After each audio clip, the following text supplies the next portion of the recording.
Hello everyone, in this video I'm going to cover the Lab 7 Model 1. So let's go and open the Inventor. This is Autodesk Inventor Professional 2022. So the first things we need to care is a unit of our object. As you see that here, the unit of the object is based on the inches. So we need to use the inches in the inventor. So I prefer to start a new sketching from here, top left, click on the new, and we need to select English, and we need to select the standard inch.ipt. Then click on the create button. So now you have inventor based on the inches. So let's back to our example here. What we need first, we need to do a rectangle with the size of the 3.5 to the 2. As I explained at the class, this is the main part of the top view. So to do that, I click on the sketch rectangle, 2-point rectangle. I am going to select the XZ, and I'm going to start it from somehow here.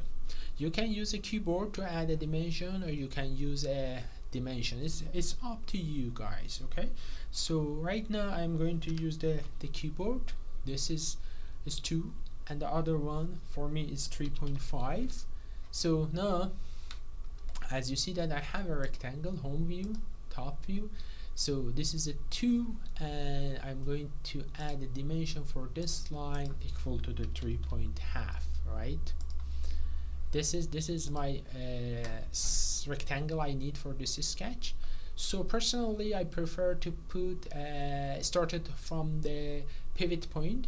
In order to move this sketch to the pivot point, I am going to use these features, which is coincident. Click on the coincident, move your mouse to the corner of to the left bottom corner of your object, click it, and then move it to the mouse to the pivot point and click it. Okay, as you see that now we have our object, our rectangles, 3.5 to the 2. What I'm going to do now, I'm going to cut this part. So in order to cut that one, I need to draw other rectangles or other line, let's say. To do that, I'm going to start it with a line, and I'm going to line with a 90 degree. Be careful, if you not make it a 90 degree, you need to add a constraint. Okay, and then also perpendicular to this one. So you see that is perpendicular. If it's not perpendicular, you need to add a perpendicular constraint to this feature, which I explained it at the class. So let's add a dimension. This from this one to this one, it is equal to the 1 inch, and the size of this one is equal to 0.5, right? Okay, this is what we want now, as you see that. So the key here is that the second step, I want to consider this arc here. Okay, to consider this arc, I'm going to use the arc here on the top, arc, 3-point arcs. First click on the top of this line, then move the mouse, click on the top of the other line, and do something like this. Okay, push the escape button. Now we know that this arc tangent for this line, so we need to add that one. Tangent, click on the tangent, click on the arc, click on the line, again click on the tangent, and click on the other line. So we define that this arc should be tangent with this line and this line. Now I'm going to add a dimension for that dimension. It is equal to 0.75, right? This is the dimension we needed for this arc. So I I'm going to use the trim to cut the extra part of this line.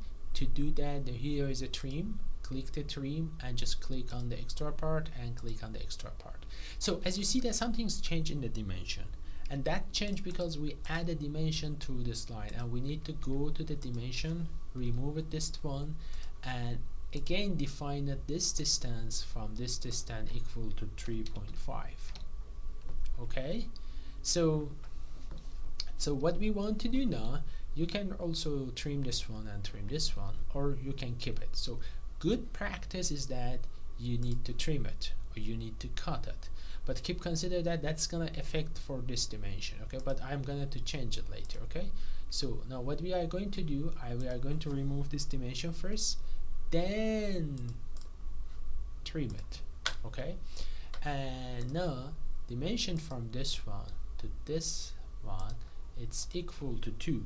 This is the what we want. So as you see that we have all dimension based on this sketch. I didn't add any new dimension. Okay, 3.5, 1 inch, half inch, 2 inches, right?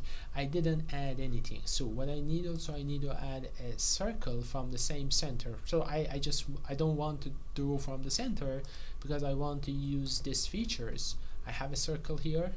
I am adding a dimension of this one. Diameters of this one is equal to the half, right? So 0.5, and also I'm going to use this option specifically here. It is concentric. Click it, then click on this arc first, and the second arc, automatically it's put on the middle of the on the same center point. So we have our top view, right? We are going to the 3D model. We are going to extrude, and we are going to extrude it. This is face. You need to select the face. This face, how much? Let's see, it's 0.62 inches. Consider that this is a dimension 0.62. It comes from here. This one is a dimension 3. We extrude it, right? Now we need also now go to the top view and draw this rectangle and extrude it half inch. So to do that, click on this one, click on the top view, sketch, on the sketch 2D rectangle, 2-point rectangle, and from the corner do this one. Okay, now what we are going to do, we are just need one dimension which is equal to the 1 inch, right? And finish the sketch, go to the 3D model, extrude. How much we need to extrude? I'm going to home view. We need to extrude 1 inch, right? Or half inch, sorry. We need to extrude half inch. This is the our object. Okay, self-evaluation. We need to measure point A to B, and that should be 4.184. Let's do that. Measure from this point. Let's put from this point to this point, and that is equal to 4.184 inches, which is right. We need to measure the face of this one.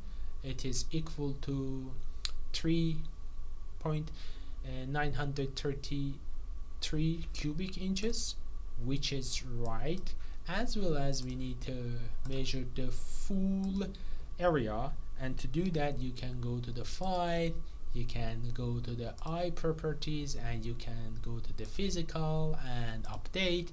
This is the total area, which is equal to 20.960 cubic inch, and we got the same result. Okay, now I'm going to apply modification this one now. Okay, so what I need to do, I need to modify dimension 1 to the 2.5.